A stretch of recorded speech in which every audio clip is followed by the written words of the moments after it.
जय हिंद बच्चों। आज हम हमारे 9वीं कक्षा का 16वां विषयांक भारतीय संस्कृति में गुरु शिष्य संबंध का दूसरा भाग देखेंगे। पहले वीडियो में हमने देखा कि गुरु शिष्य संबंध वर्तमान समय में परिवर्तन के साथ साथ उसमें जो बदलाव आया उन बदलाव को लेकर लेखक ने सदृष्टांत बताने का प्रयत्न किया है कि गुरु के लिए श्रेष्ठ शिष्य मिलना कठिन है, उसी तरह श्रेष्ठ शिष्य के लिए उत्कृष्ट गुरु मिलना भी कठिन है। स्वामी विवेकानंद और रामकृष्ण की बात बताई। जैसे रामकृष्ण परमहंस बरसों तक प्रार्थना करते रहे श्रेष्ठ शिष्य पाने के लिए, उसी तरह स्वामी विवेकानंद श्रेष्ठ गुरु पाने के लिए प्रार्थना करते थे, खोज करते थे। उसके दिमाग में एक ही बात थी कि ऐसे गुरु होने चाहिए जो मेरे हर प्रश्न का उत्तर दे पाए, मेरी हर समस्या का समाधान उसके पास हो।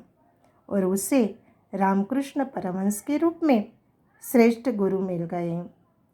तो गुरु के ज्ञान को विश्व में, रामकृष्ण परमहंस के ज्ञान को विश्व में स्वामी विवेकानंद ने ही प्रवाहित किया और उसे श्रेष्ठ गुरु और शिष्य का सम्मान मिला। पौराणिक धर्मशास्त्र, वेद शास्त्र या ग्रंथों में गुरु की बहुत महिमा बताई गई है। यहाँ तक कहा गया है कि गुरु ही गोविंद दिखाते हैं। कबीर, सूरदास जैसे कई महान कवियों ने, भक्तों ने गुरु की महिमा बताई। यहाँ पर यही बताया गया है कि कविता जानने वाले या सुनने वाले स्वयं कवि से अधिक महान होते हैं। संगीत में पागल बनकर रसास्वाद लेने वाले संगीतकार से अधिक आनंद पाते हैं। यहाँ पूज्य नहीं, पुजारी ही श्रेष्ठ हैं। यहाँ सम्मान पाने वाला सम्मान देने वाले से महान नहीं है, क्योंकि सम्मान पाने वाला कम महान है, उसकी बजाय सम्मान देने वाला महान बन जाता है। स्वयं पुष्प में कुछ नहीं है, पुष्प का सौंदर्य उसे देखने वाले की दृष्टि में है। दुनिया में कुछ नहीं है, जो कुछ भी है हमारी चाह में है, हमारी दृष्टि में है। हम जैसा दृश्य देखना चाहते हैं दुनिया में वही हमें दिखाई देता है। यह भारत की एक अजीब अद्भुत व्याख्या है भारतीय संस्कृति की, जो हमारे पूर्वजों ने सदा इसी पथ पर चलकर इसी पथ के यात्री रहे हैं कि यहाँ सम्मान देने वाला बड़ा है। जैसा हम देखना चाहते हैं वही दृश्य दिखाई देता है। यानी कि जगत में जैसी हमारी दृष्टि वैसा सुंदर दृश्य। पुष्प सुंदर नहीं है, उसे देखने वाले की दृष्टि उन पुष्प को सुंदर बनाती है। यानी कि हम जैसी चाह रखते हैं वैसा ही दृश्य, वैसा ही जीवन हमें प्राप्त होता है। उत्तम गुरु में जाति भावना नहीं रहती।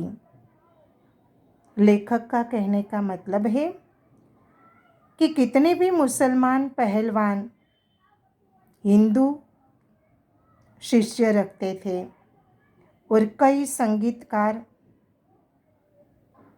मुसलमान शिष्य रखते थे, स्वयं हिंदू गुरु थे। यहाँ परख गुण की थी, साधना की थी और प्रतिभा की, भक्ति और श्रद्धा की ही, फीज की नहीं। न कि जाति संप्रदाय, आचार विचार या धर्म को महत्व दिया जाता था, बल्कि महत्व दिया जाता था उसकी साधना को, उसकी प्रतिभा को, उसकी श्रद्धा को, उसकी परख को। जाति संप्रदाय चाहे कुछ भी हो, पर इंसान श्रेष्ठ बनता था अपने ज्ञान से। गुरु में कोई जाति भेदभाव नहीं रहता था कि उसका शिष्य किस जाति का है, कौन सा धर्म है उसका। श्रेष्ठ धर्म मानवता का और श्रेष्ठ जाति मनुष्य की। मुझे क्या लिखाया था एक विद्वान मुसलमान ने ही। लेखक कहते हैं कि उन्होंने बताया था कि कभी नहीं सोचा कि यह हिंदू है और यह मुसलमान बनना चाहिए उसे। पुराने ज़माने में मौलवी लोग बड़े बड़े रामायणी होते थे। देहातों में तो कई मुसलमानों के नाम भी भरत मियाँ, रंजीत मियाँ आदि अधिक संख्या में पाए जाते थे। तब वह कोई भेद नहीं था कि यह मुसलमान है तो उसे हिंदू बना लेना चाहिए, या यह हिंदू है तो उसे मुसलमान बनना चाहिए। सिर्फ मानव देखा जाता था। वर्तमान समय के गुरु की बात बताते हुए लेखक कहते हैं कि आज के गुरु भी सिर्फ सेवा लेने में ही चतुर हैं, देने में नहीं। उपनिषदों में आचार्यों ने कहा था कि सेवा देने की चीज है, लेने की नहीं। सेवा लेने का अधिकार तो बच्चों को, बीमार, असहाय, वृद्ध, उन्हें होता है, क्योंकि वह परमेश्वर का एक रूप माना जाता है। उन्हें सेवा लेने का अधिकार है। सेवा रूपी पूजा में उनकी शक्ति प्रज्वलित करने की क्षमता, सहृदयता रखने वाले ज्ञानी आज भी कई जगह पर पाए जाते हैं। कई श्रेष्ठ तपस्वी पुरोहित, पर वह गुरु नहीं हो रह जाते, वह गुरु नहीं बनते। किसी भी देव मंदिर की मूर्ति की शक्ति उतनी मात्रा तक हो ही संभवित है जितनी मात्रा तक उसके पुजारी की भाव पूजा में नैवेद्य भावना भरी रहती है। लेखक ने श्रेष्ठ वाक्य हमारे सामने रखा कि देव मंदिर की मूर्ति की शक्ति उतनी संभव होती है कि जितनी उससे भाव पुष्प नैवेद्य रखा जाता है उसके सामने। वर्तमान गुरु सेवा लेने में चतुर है, उस बात को बताते हुए कवि कहते हैं कि गुरु भी अपने शिष्य को उतना ही ज्ञान देते हैं जितना उससे नैवेद्य चढ़ाया जाता है। उसे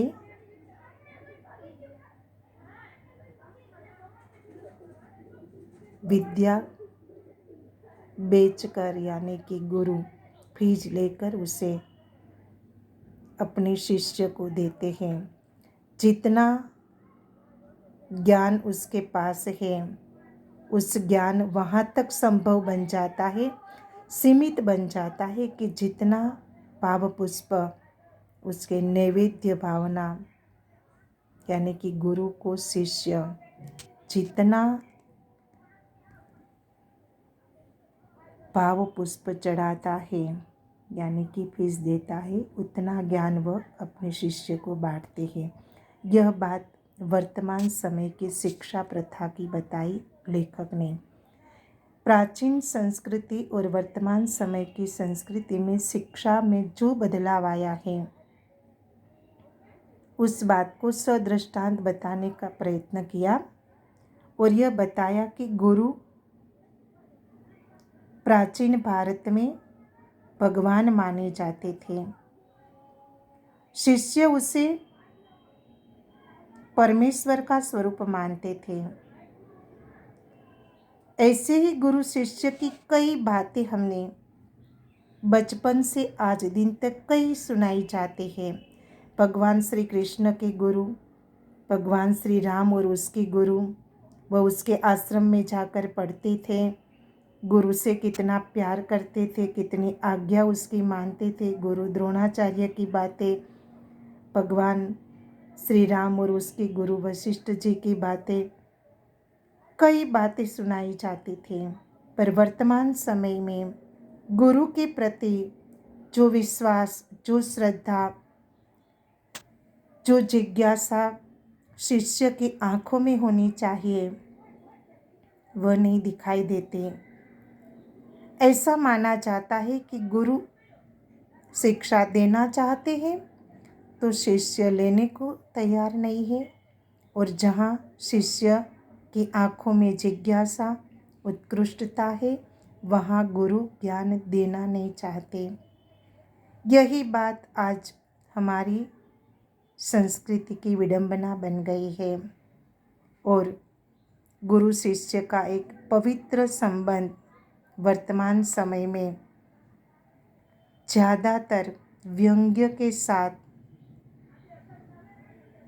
नफरत और समाज में हास्यास्पद बन गया है। ज़्यादातर लोग यही मानने लगे हैं कि ज्ञान पाने के लिए कहीं से भी हम प्राप्त कर लेते हैं, पर ज्ञान मिलता है, रास्ता नहीं मिलता। क्योंकि गुरु अपने शिष्य को हाथ पकड़कर मार्गदर्शक बनता है। शायद दौलत से हम सब कुछ खरीद सकते हैं, पर वही बात जहाँ जाकर रुक जाती है वह है गुरु। यह कोई आध्यात्मिक या सांप्रदायिक गुरु की बात नहीं है। यह हमारे मार्गदर्शक, हमारे प्रश्नों के उत्तर, हमारे हर समस्या का समाधान देने वाले एक ज्ञानी गुरुओं की बात है। तो यह थी भारतीय संस्कृति में गुरु शिष्य संबंध। दृष्टांत सह लेखक ने बताने का प्रयत्न किया, और यह भी बात रखी कि वर्तमान समय की शिक्षा प्रथा कैसी है और पुराणों में कैसी थी। यह विषयांग अंत में जो स्वाध्याय दिया गया है उसके प्रश्न आपको अपनी नोंद पोथी में लिखना है। यह विषयांग हमारे अभ्यासक्रम में है। आने वाली स्वमूल्यांकन कसौटी में इसके प्रश्न पूछे जाएंगे। आप अपने स्वाध्याय में प्रश्नों के उत्तर लिखकर इस विषयांग को पढ़कर प्रश्नों के उत्तर लिख सकते हैं।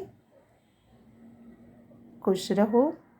जय हिंद, जय भारत।